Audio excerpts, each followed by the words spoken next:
आप समुद्र में एक बूंद नहीं हैं, बल्कि बूंद के भीतर समुद्र हैं। आप ईश्वर से जन्मे जीव नहीं, बल्कि स्वयं ही ईश्वर हैं। यही अद्वैत, यही एकात्मता का प्रकाश है, जिसे जगत गुरु आदि शंकराचार्य जी ने न केवल अनुभव किया, बल्कि उससे भारत को भी एकत्व के सूत्र में बांध दिया। और आज उनके ही चरणों में, ओंकारेश्वर की उसी पवित्र भूमि पर जहां वो स्वयं अपने गुरु से मिले थे, वहीं 108 फीट ऊंची स्टैचू ऑफ वननेस की छाया में एक संदेश गूंजा कि हम सभी एक हैं। भले इस उत्सव में कई संप्रदायों के संतजन जुड़े, लेकिन मूल मंत्र एक ही था, एकम सत विप्राह बहुधा वदंती। और मुझे सौभाग्य प्राप्त हुआ इस ऐतिहासिक क्षण में एक शंकर दूत बनकर श्री भगवत्पाद आदि शंकराचार्य जी के अद्वैत वेदांत के संदेश को सभी से साझा करने का, कि हम सभी अलग नहीं हैं, बस अलग अलग कहानियां हैं, अलग अलग कहानियां एक ही सत्य की। आज हमारे बीच इस विशेष सत्र में अद्वैतामृत की हमारी परिचर्चा में शामिल होने के लिए हमारे आग्रह पर श्री विशाल चौरसिया एक बहुत ही डायनेमिक पर्सनैलिटी के रूप में हमारे बीच में उपस्थित हैं। और विशाल चौरसिया आज की हमारी इस वक्ता संकुल में सबसे युवा वक्ता के रूप में उपस्थित हैं, लेकिन देखन में छोटे लगे घाव करे गंभीर, लघुता में प्रभुता को आत्मसात करता उनका व्यक्तित्व है। और एक विचारक, शिक्षक और डिजिटल कंटेंट निर्माता के रूप में उन्होंने अपनी विश्व भर में पहचान बनाई है, जो विशेष रूप से विज्ञान और धर्म के बीच गहरे संबंधों को उजागर करने के लिए समर्पित हैं। भारतीय दर्शन, वेदांत, योग, सांख्य, न्याय और संस्कृत भाषा जैसे विषयों पर ऑनलाइन पाठ्यक्रम का निर्माण करते हैं, प्रचारित प्रसारित करते हैं। और हाइपर क्वेस्ट और शिक्षणम जैसी संस्थाओं के भी आप संस्थापक हैं। बहुत बहुत स्वागत, बहुत बहुत अभिनंदन आपका भी। आज का विषय जो है इन दो विभूतियों के चारों तरफ है कि उसे रील में कैसे कन्वर्ट किया जाए, उसी अनुभूति और अनुभव को। So my question to Vishal ji is, how do you interpret the concept of oneness in the context of this medium through which you are trying to actually demonstrate? सर्वप्रथम हम सभी में उपस्थित सृष्टि के कण में व्याप्त परम चेतना परम ईश्वर को मैं नमन करता हूँ। यहाँ पर आए हुए जो दिव्य गुरुजन हैं, मंच पर उपस्थित विशिष्ट अतिथिगण हैं, उन सभी का अभिवादन करता हूँ। और मेरे जितने भाई बहन हैं यहाँ पर, मैं आप सभी का धन्यवाद करता हूँ कि आपने समय निकाला है और अपना पूरे जीवन के कुछ क्षण दिए हैं। जगत गुरु आदि शंकराचार्य जी ने जो विरासत हमें दी है उसको जीवन में उतारने के लिए, ये बहुत बड़ी बात है और इसके लिए मैं आप सभी का आभारी हूँ। इसके साथ साथ आज मैं जगत गुरु आदि शंकराचार्य जी को भी उनके चरणों में कोटि कोटि नमन करता हूँ कि जिन्होंने भारत में जन्म लेकर इस पुण्य धरा का और भी मान बढ़ाया है। आपने जो प्रश्न किया और जैसा प्रवीण जी भी बता रहे थे कि कथाओं का जो भारत में एक आप कह सकते हैं कि सनातन सूत्र में कथा बंधी हुई है। आप पुराणों में केवल नहीं जाकर कथाओं को पाएंगे, बल्कि जब आप श्रुति में भी जाएंगे, उपनिषदों में जाएंगे, वेदों में जाएंगे, तो कथा कहीं ना कहीं आपको मिलेगी। चाहे वो यम नचिकेता की कथा हो, यहाँ बच्चे पढ़ रहे हैं तो सभी बच्चे यम नचिकेता की कथा को पढ़े होंगे, श्वेत केतु उद्दालक की कथा को पढ़े होंगे, गार्गी याज्ञवल्क्य का जो संवाद हुआ वो पढ़े होंगे। तो कथाएं हैं, यानी हमारे जो ऋषि मुनि थे वो एक चीज़ तो जानते थे कि जो शुष्क तत्व है, यानी जो हार्ड फैक्ट्स होते हैं, जैसे अभी यहाँ बच्चों के पास माइक नहीं है तो मैं ऐसे ही पूछता हूँ कि अगर मैं किसी बच्चे को उठा के पूछूं कि माया की परिभाषा क्या है या धर्म की परिभाषा क्या है, तो शायद कोई बच्चा या सब सोचने बैठ जाएंगे कि क्या परिभाषा बताई जाए। लेकिन वहीं पर धर्म को परिभाषित करने के लिए अगर आप अर्जुन और श्री कृष्ण जी के संवाद को बता दें तो कथा के माध्यम से धर्म वहां पर निरूपित हो जाता है। माया को समझाने के लिए आप रस्सी और सांप का एग्जाम्पल दे दें तो माया समझ में आ जाती है, पर माया का आप श्लोक नहीं बता पाएंगे, भले आप कितना भी कंठस्थ किए हों। कुछ बच्चे बता लेंगे, लेकिन मेरे जैसे जो साधारण बच्चे हैं वो माया की एक श्लोक नहीं बता पाएंगे। तो कथाओं का ये बहुत इम्पोर्टेंस है कि आप अपनी जिंदगी में, जीवन में जो कुछ भी याद रखते हैं वो फीलिंग्स ही याद रखते हैं, इमोशंस ही याद रखते हैं। आपको हार्ड फैक्ट्स याद नहीं होते हैं। ये मनुष्य के साथ होता है। आपको जो चीज़ें कथाओं के माध्यम से बताई गई हैं वो आपको हमेशा याद रहती है, इसलिए कथाओं का बहुत इंपॉर्टेंस है। अब बात आती है कि वननेस को कैसे हम रील के माध्यम से उस प्रकार से बता पाएं जिस प्रकार से वननेस, जो कि बहुत ही मेटाफिजिकल कॉन्सेप्ट है, वो जाए। उस पर तो स्वामी जी मैं एक प्रेजेंटेशन के माध्यम से स्टोरी टेलिंग करूँगा, लेकिन यहाँ पर जब कथा आती है या फिर अगर आप सोशल मीडिया पर वेदांत की बात करना चाहते हैं और चाहते हैं कि ज़्यादा से ज़्यादा लोगों तक पहुँचे, और जो मैंने अपने जीवन में उतारा है उसमें ये बहुत इंपॉर्टेंट है ये चीज़ समझना कि सोशल मीडिया का भी एक अपना धर्म है। आप के पास जो वेदांत का ज्ञान है और जो सोशल मीडिया पे आपके सामने बैठा व्यक्ति जो आपकी वीडियो को देखेगा, जैसा कि अभी महोदया बोल रही थी सहृदयता की बात, कि दोनों का हृदय जब मिल जाएगा तब वो बात पहुंचेगी। आदि शंकराचार्य जी हमारे स्टार हैं, सुपरस्टार।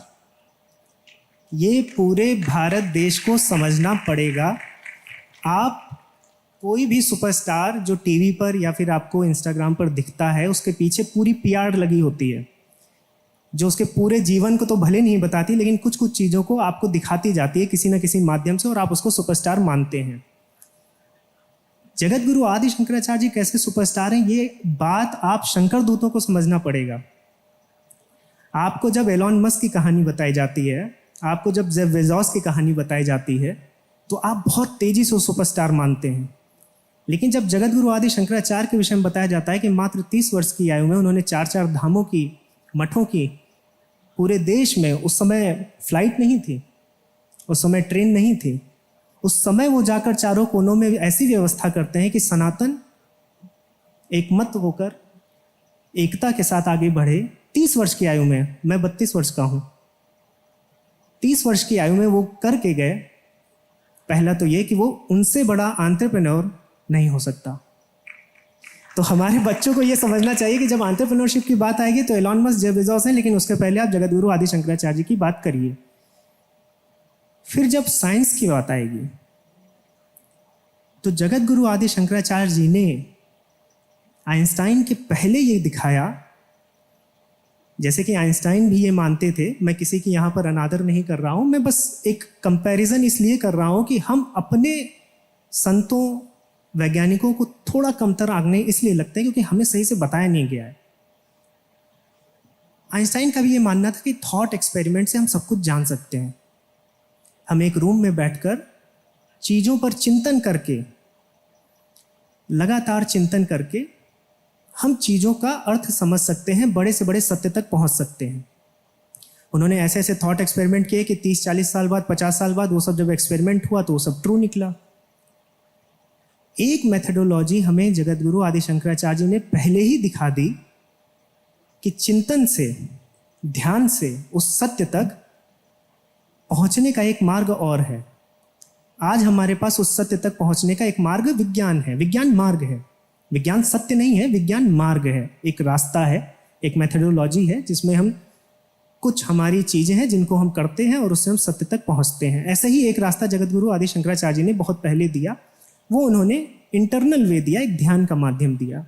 वो भी वहीं पर पहुंचे, एकात्म पर, और आज विज्ञान भी एकात्म पर पहुंचा जब मैटर और एनर्जी एक ही लेवल पर जाकर एक ही चीज़ दिखती है हमें। तो ये भी आप मानिए कि जगत गुरु आदि शंकराचार्य एंटरप्रेन्योर होने के साथ साथ एक साइंटिस्ट भी थे, एक विद्वान। इस तरह का विद्वान होना, जैसे कि सदियों में आइंस्टाइन होते हैं, ऐसे ही हजारों वर्षों में जगत गुरु आदि शंकराचार्य जैसे व्यक्ति होते हैं। तो विज्ञान और एंटरप्रेन्योरशिप, आप आयरन मैन की बात करते हैं, टोनी स्टार्क को देखते हैं और फिर बताते हैं कि टोनी स्टार्क जैसा बनना है कि हमें टेक्नोलॉजी भी हमारे पास हो, हम अमीर भी हों और उसके साथ साथ हमारा फेम भी हो। तो जगत गुरु आदि शंकराचार्य जी के पास आज से 1000 वर्ष पहले था कि वो उस एंटरप्रेन्योरशिप में और वो उस विज्ञान में, दोनों में बहुत ही विशिष्ट स्थिति दे कर गए। और आज जो उन्होंने 32 वर्ष की आयु में किया वो हमारे लिए बहुत प्रेरणादायी है। तो इसलिए मैं आपको ये बात इसलिए बताना चाहता हूँ क्योंकि आप वो लोग हैं जो सोशल मीडिया के माध्यम से, ब्लॉग पोस्ट के माध्यम से, आर्टिकल्स के माध्यम से अद्वैत की बात करेंगे, वेदांत की बात करेंगे, जगद्गुरु आदि शंकराचार्य की बात करेंगे, तो जब आप बात इसकी करने जा रहे हैं तो पहले आपके अंदर वो रियलाइजेशन हो, वो प्राउड एलिमेंट हो कि हाँ ये बड़ी चीज़ है, ये केवल इतने तक सीमित नहीं कि ये भारत में हुआ है और हमारा पास्ट है और विरासत है, ये इससे कई गुना बड़ी चीज़ है। तो यहीं पर मैं बात समाप्त करना चाहूँगा स्वामी जी। मेरा यहाँ उद्देश्य ये है कि बच्चे जो हैं पहले तो ये समझें कि कितनी बड़ी बात है, फिर उस पर जब चिंतन करेंगे और जब बात लिखने जाएंगे तो वो अपने आप को किसी से कमतर नहीं आंकेंगे। और जब शंकराचार्य जी को एज अ सुपरस्टार दिखाया जाएगा, और दिखाना नहीं बल्कि हमें पता है, और इस तरह से पोर्ट्रे किया जाएगा, तो वो जो वेदांत है वो जनमानस तक पहुँचेगा। वननेस पर मैं एक स्टोरी टेलिंग के माध्यम से वननेस को मैं बताऊँगा और बच्चों को सिखाऊंगा कि किस तरह से वननेस हम पहुंचा सकते हैं। बहुत बहुत धन्यवाद विशाल जी। तो अब विशाल जी बताएंगे कि आज के जनरेशन में through the silver screen, through reels, how the science and spirituality can be combined. And let us give a big round of applause to Vishal ji for his presentation. Swami ji, आपने जो टास्क दिया है, परीक्षा दी है, उसमें मैं उत्तीर्ण हूँ, इसके लिए आपसे आशीर्वाद चाहता हूँ। अभी ये मान लीजिए कि मुझे ये टॉपिक दिया गया होता अगर अद्वैत का, वननेस का, और मुझे वीडियोस के माध्यम से वननेस या अद्वैत के बारे में बात करना होता, या फिर मान लीजिए मेरे पास फीडबैक आता टीम से कि इस विषय पर मुझे वीडियो बनानी होती, तो मैं करता क्या, या किस तरह से मैं इस स्क्रिप्ट को लिखता, और इतने कॉम्प्लेक्स टॉपिक को किस प्रकार से 20 से लेकर 35 वर्ष की जो आयु है, जिसमें हमारे समझ लीजिए जो आप कह सकते हैं कि यंगस्टर्स हैं, जिनको समझना है कि अद्वैत है क्या या वननेस है क्या, जेनजी और थोड़ा मुझे भी ले लीजिए तो कैसे समझाएंगे। ये काम आप लोगों को करना है, तो मैं करके पहले दिखाऊंगा, जिससे आपको समझ में आए कि स्टोरी टेलिंग के क्या क्या नियम नहीं कहेंगे, लेकिन ये कह सकते हैं कि क्या आप करें स्टोरी टेलिंग में कि सामने वाला आपकी बात सुने, समझे, और न केवल आपको आप पर विश्वास करके वो समझ के जाए, बल्कि उस पर चिंतन करके उस चीज़ को रियलाइज भी करे। और जितने भी मैं नियम लगाऊंगा वो सब हमारे भारतीय शास्त्रों में है, ये कोई वेस्टर्न नियम नहीं है, ये कहीं बाहर से नहीं आए हैं, हम लोग बहुत संपन्न लोग हैं। यहाँ पर मैं चाहूँगा कि प्रेजेंटेशन लगाया जाए, और आप सभी का मैं ध्यान चाहूँगा केवल 4-5 मिनट के लिए, पूर्ण एकाग्रता से संपूर्ण ध्यान अपना आप इस तरफ लगाएं। और मैं आपको बताता हूँ कि पहले तो मैं आपको समझाऊंगा कि वननेस या अद्वैत किस तरह से समझाया जा सकता है, और फिर मैं उन चीज़ों को आपके समक्ष रखूंगा कि जिन चीज़ों को मैंने प्रयोग में लाया है। Next slide. पहला नियम, जब भी आप किसी टॉपिक को समझा रहे हो और आपके पास टाइटल हो, तो आप उस टाइटल को डिकोड करने का प्रयास करें। कोई भी विषय हो, संस्कृत इस प्रकार की भाषा रही है कि शब्द में ही अर्थ छुपा रहता है, बहुत ज़्यादा कॉन्सेप्ट जानने की जरूरत नहीं होती। अगर आपको कोई प्रेसिडेंट बोलेगा तो हो सकता है आप ना समझ पाएं, लेकिन कोई राष्ट्रपति बोलेगा तो आप समझ जाएंगे कि राष्ट्र का कोई प्रधान है, राष्ट्र का कोई पति की बात हो रही है, यानी ये देश से संबंधित कुछ है। तो संस्कृत भाषा में इतनी ताकत है। अब टॉपिक था awakening oneness through story telling. Oneness क्या है, सबसे पहले प्रश्न करेंगे, क्योंकि ये भारतीय शास्त्रों की एक नियम है कि सबसे पहले जिज्ञासा करनी है। कुछ भी बोलना नहीं है, कोई भी स्टेटमेंट नहीं देना है, कुछ कंक्लूड नहीं करना है, कोई आंसर्स नहीं रखने हैं, किसी को बाध्य नहीं करना है किसी चीज को मानने के लिए। सबसे पहले प्रश्न खड़ा करना है कि वननेस होती क्या है, क्या ये सच है। यहां पर जो जीव दिख रहे हैं, अगर आपसे मैं पूछूं वननेस, अगर उसकी हिंदी भी मैं बताऊं एकत्व या एकात्म, तो आपको क्या दिखता है कि इन जीवों में, जिसमें हम मनुष्य भी आते हैं, क्या कॉमन है। सब लोग अपने मन में कुछ 2-4 चीजें सोचिए, फिर उस पर हम आएंगे। हम सभी लोगों में क्या कॉमन है, आप सभी जब सोच लें तो हाथ खड़ा करें। हरिओम। हरिओम। इस पिक्चर को देख कर लग रहा है कि कोई कॉमन चीज यदि है तो वो है जीवात्मा। जीवात्मा, ठीक है। आपको मान लीजिए दर्शनों का ज्ञान नहीं है, एक ऐसा व्यक्ति है, वो क्या बताएगा उस तरह के उत्तर दीजिए। जीवात्मा तो हो सकता है कि एक गांव में बैठे व्यक्ति को ना पता हो। प्राण, आत्मा, हाँ, आप ये कह सकते हैं कि लाइफ लाइफ। का प्राण कह सकते हैं, लाइफ है। हरिओम। हरिओम। इस पूरी पिक्चर में पंचेंद्रिय ओपन है, जिसमें आँख, कान, मुंह, ठीक है, ये चीजें। पंचेंद्रिय हमारे पास जो ज्ञानेंद्रियां हैं, हाँ, ज्ञान पंचेंद्रिय। वो ठीक है। और कोई भी है? हरिओम। हरिओम। इसमें पहले तो लिविंग थिंग्स कॉमन हो गए, जी। एंड देन स्किन, बॉडी और ये सब चीज। ठीक है, मतलब जो आप शरीर की बात कर रही हैं। एक तो ये सब प्राणी है, जी, दूसरा वो सब जिंदे है, जिंदा है। वो कहीं ना लेमैन्स व्यू बोल रहा हूँ मैं। बिल्कुल बिल्कुल तो वो कुछ ना कुछ काम में लगे हुए हैं, बिल्कुल।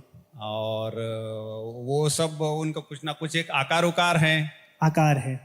और वो उन हर एक का कोई ना कोई आधार है। वैसे दो पंछियों का आकाश आधार है, लेकिन बाकियों का कुछ ना कुछ आधार है। जी, ऐसी सब चीजें दिख रही है जी। सामने। तो लगभग बहुत ढेर सारे उत्तर मिल गए हैं। मैं थोड़ा क्विकली ही लूँगा। तो कुछ लोगों ने बोला कि शेप है, आकार है तो मेड ऑफ एटम्स हैं, कुछ आधार है। साइंस की भाषा में कहेंगे, अगर नए बच्चे होते तो ये बोलते। कुछ बोलते कि सबको कुछ ना कुछ एक्सपीरियंस है। कुछ बोलते कि जैसे बोला गया कि सराउंडिंग से इंटरेक्शन है, कि कुछ हम कर रहे हैं, चीज़ों को रिस्पॉन्ड कर रहे हैं। लेकिन अगर आप ध्यान से देखेंगे, मैं कोई भी बात यहाँ पर ऐसी नहीं करने वाला हूँ जो साइंटिफिक एक्सपेरिमेंट्स से अभी प्रूवन नहीं है, या फिर जिसमें अभी साइंटिफिक अंडरस्टैंडिंग और चाहिए। ऐसा कोई भी क्लेम हम नहीं करेंगे। हम धीरे धीरे आगे बढ़ेंगे। जहाँ हमें क्लैरिटी होगी, जहाँ हमें लगेगा कि हाँ ये तो है, तो हम आगे बढ़ेंगे। मेड ऑफ एटम्स, तो मेड ऑफ एटम्स तो ये टेबल भी है, मेरा माइक भी है। तो मेड ऑफ एटम्स तो वननेस नहीं है लिविंग बींग्स में। शेप की बात करेंगे तो शेप तो बहुत सी चीज़ों का है। लिविंग बींग्स में भी शेप है, तो शेप भी मैं अभी लिविंग बींग्स की ही बात कर रहा हूँ। तो ये भी कोई एज सच वननेस या यूनिफाइंग लिविंग बींग्स के अंदर नहीं है।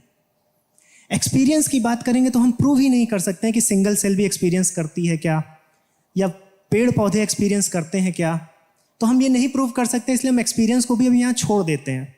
जब जिस चीज़ को हम प्रूव नहीं कर सकते तो उस पर कोई क्लेम करते नहीं हैं। इंटरैक्शन तो रोबोट भी करता है, चैटबॉट्स भी करते हैं, व्हाट्सएप पे आप इंटरैक्शन करते हैं। तो इंटरैक्शन भी बहुत बड़ा यूनिफाइंग फैक्टर या वननेस नहीं है।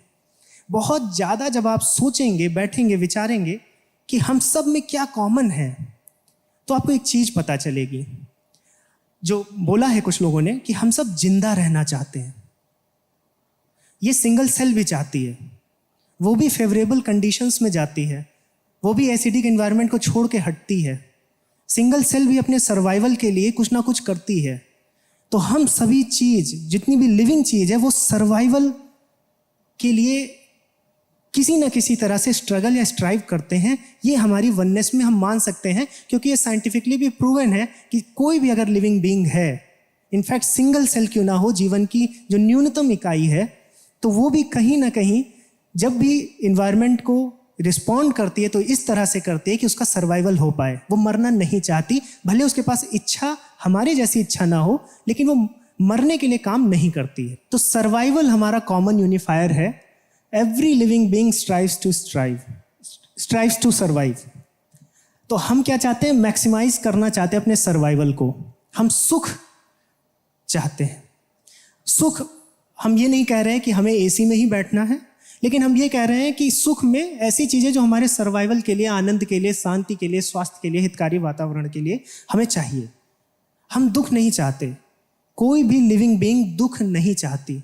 ये वननेस के लिए बहुत इंपॉर्टेंट है समझना कि जितने भी लोग हैं, जितने भी जीव हैं, सभी सर्वाइव करना चाहते हैं, सभी आनंद की तरफ बढ़ना चाहते हैं। कोई भी पीड़ा नहीं चाहता, वो चाहे सिंगल सेल हो या बड़े से बड़ा हाथी हो या डायनासोर हो, as long as that being is a living being।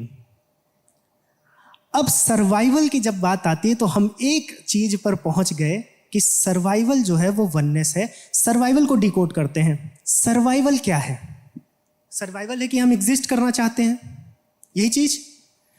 लेकिन हम एग्जिस्ट एज अ होल भी करना चाहते हैं। हम ये नहीं चाहते हैं कि हम केवल मेरा दिमाग ही एग्जिस्ट करे, मेरा पैर एग्जिस्ट ना करे। वो बात अलग कि मेरा पैर नहीं रहेगा तब भी मैं एग्जिस्ट करूंगा, बट हमारी चाहत क्या है? Exist as a whole. हम चाहते हैं कि हमारी एग्जिस्टेंस बनी रहे। इसीलिए अगर कोई गाड़ी तेजी से आती है तो ऐसा नहीं है कि हम पैर रख देते हैं और किनारे इतना हट जाते हैं कि पैर कुचल गया तो कोई बात नहीं। हम अपने पूरे शरीर को घसीटते हैं। सेल अपने पूरे शरीर को हटाना चाहती है, पूरे शरीर को जिंदा रखना चाहती है, तो strives to exist as a whole. हम कंप्लीटली अपने आप को बचाना चाहते हैं और हम ब्लिसफुली रहना चाहते हैं, बचाना चाहते हैं। हम दुख के साथ नहीं अपनी एग्जिस्टेंस को देखना चाहते हैं। 3 चीजें हैं, we strive to exist, we strive to exist as a whole, we strive to exist as a whole blissfully. 3 चीजें हैं। यही 3 चीजें जो हैं, अगर आप नेक्स्ट स्लाइड देखेंगे तो यही सत है, एग्जिस्टेंस, यही चित है, exist as a whole. As a whole आप कब जी पाएंगे? जब आपको अपनी बॉडी के बारे में पता हो कि मैं कितना हूं। एक सेल को अपना इन्वायरमेंट पता हो कि कहाँ से बाउंड्री है और कहाँ से दुनिया शुरू हो गई है, कहाँ से इन्वायरमेंट शुरू हो गया है। ये अवेयरनेस ही तो चित है, एग्जिस्टिंग एज अ होल। मेरी ये अवेयरनेस कि मैं इतना हूं। आत्मन के कॉन्सेप्ट पे जब हम आएंगे, अभी हम एकदम लेमैन बढ़ रहे हैं। और आनंद यही है कि हम ब्लिसफुली रहना चाहते हैं, हम दुख नहीं चाहते हैं। हम ऐसा भी नहीं कि हमें बहुत सुख चाहिए, लेकिन हाँ, हमें दुख तो नहीं चाहिए। दुख की हमें किसी भी प्रकार से आवश्यकता या फिर हम उसके लिए काम नहीं करते। हम कोई भी ऐसा काम नहीं करते हैं जिससे हमें दुख उठाना पड़े। तो सत चित आनंद, इसको उपनिषदों में पहले से ही बताया गया कि सत चित आनंद, ये 3 जो तत्व दिख रहे हैं जो कि एक ही है, सच्चिदानंद, वो हम सबको यूनिफाई करता है। हम सब के अंदर है सच्चिदानंद। उसके अलावा जो कुछ भी है वो नाम रूप है, वो हम आगे देखेंगे। लेकिन सच्चिदानंद जो है वो हम सबके अंदर है। इसी तरह से हम एग्जिस्ट करना चाहते हैं। हम कितना एग्जिस्ट करना चाहते हैं हमारी बाउंड्री हमें पता है, तो वो अवेयरनेस है। वो उतनी अवेयरनेस तो सेल्स को भी, उतनी अवेयरनेस हाथी को भी है, हमें भी है। और हम ब्लिसफुली एग्जिस्ट करना चाहते हैं। तो वननेस क्या है? सच्चिदानंद। ये दृग्दृश्य विवेक मेरा एक बहुत ही मैं इस ग्रंथ को बहुत फेवरेट वर्ड बोलता हूँ, फेवरेट है। तो दृग्दृश्य विवेक में ये एक श्लोक है। इस श्लोक में दृग्दृश्य विवेक के बारे में मैं बताऊं तो जो परंपरा है अद्वैत की, उसमें जो पूरा सार है उसको 30 से 40 श्लोक में पूरा निचोड़ के रख दिया है। और यहाँ पे क्या बोला जा रहा है कि अभिन्ना सच्चिदानंदा भिद्येते रूप नामनी। अभिन्न क्या है? सच्चिदानंद। हम सब में अभिन्न क्या है? जो भिन्न नहीं है, जो वननेस है, वो सच्चिदानंद है। जो भिद्येते रूप नामनी, जो भी भिन्नता है वो सब क्या है? वो नाम रूप है। वो सिर्फ हमने रूप और नाम है जो कि असत है, जो सत्य नहीं है। जो है वो केवल और केवल हमारे अंदर सच्चिदानंद है। नेक्स्ट स्लाइड प्लीज, क्विकली लेंगे। अब 5 चीजें हमें बताई गई जिसमें से सच्चिदानंद तो सब में है और सब में एक सा है। ऐसा नहीं है कि आपका सच्चिदानंद ज्यादा है, आपका सच्चिदानंद कम है, क्योंकि सर्वाइवल इंस्टिंक्ट तो सबके अंदर है। कोई ऐसा नहीं कि मैं ज्यादा जीना चाहता हूं, आप कम जीना चाहते हैं।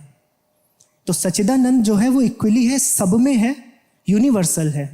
जैसे कि ये आप सभी बच्चे पढ़े होंगे कि अलग अलग रूपों में कॉमन क्या है? सोना है, सच्चिदानंद है। तो सच्चिदानंद यूनिवर्सल है, सभी चीजों में है, परमानेंट है, हमेशा रहता है। ऐसा नहीं होता कि आज आप जीना चाहते हैं, कल नहीं जीना चाहते। समय से भी वो टाइमलेस है और स्पेस में भी वो बाउंड नहीं है, इक्वल है सब में। तो सच्चिदानंद क्या है? एक ऐसी वननेस है जो यूनिवर्सल है, हम सब में एक है। यहाँ पर एक समुद्र और समुद्र में उठने वाली लहरों से बताया गया कि ऐसा ही हमारा जो सृष्टि है वो इस प्रकार से है कि समुद्र और समुद्र से उठने वाली लहरें नाम रूप हो गई, लेकिन समुद्र में भी जल है और लहर में भी जल है। जल ही इसेंस है। आप अगर डिकोड करने जाएंगे तो आपको जल ही मिलेगा लहर में, और कुछ नहीं मिलेगा। ऐसे ही ईश्वर और सृष्टि, ईश्वर समुद्र है, सृष्टि ये पूरा नाम रूप है। तो ईश्वर में भी सच्चिदानंद है और सृष्टि में भी सच्चिदानंद है। सब सच्चिदानंद है, सब ब्रह्म है। इसीलिए ब्रह्म सत्यम जगन मिथ्या जीवो ब्रह्म ही नापरा, कि ब्रह्म ही सत्य है जो हमारे सभी का इसेंस है। तो ये तरीका था जो मैंने लिया अद्वैत को समझाने के लिए, वननेस को समझाने के लिए। अपनी वीडियो के माध्यम से अगर मैं हाइपरक्वेस्ट पर कभी वीडियो करता तो चूंकि मेरी ऑडियंस 20 से 30 साल की है, उसको समझाने के लिए एक तरीका ये था मेरे पास जहाँ से मैं समझा सकता। इसका जो फुल डिस्कोर्स है हम कहीं और डिस्कस कर सकते थे, लेकिन आपको कल को वीडियोज़ बनानी है, रील के माध्यम से करना है, तो आपको पहले अपनी ऑडियंस समझनी है, उसको क्या समझ में आएगा, आपने जो समझा है आप कितना भी क्लिष्ट जानते हो उसको कैसे सिंप्लीफाई करना है।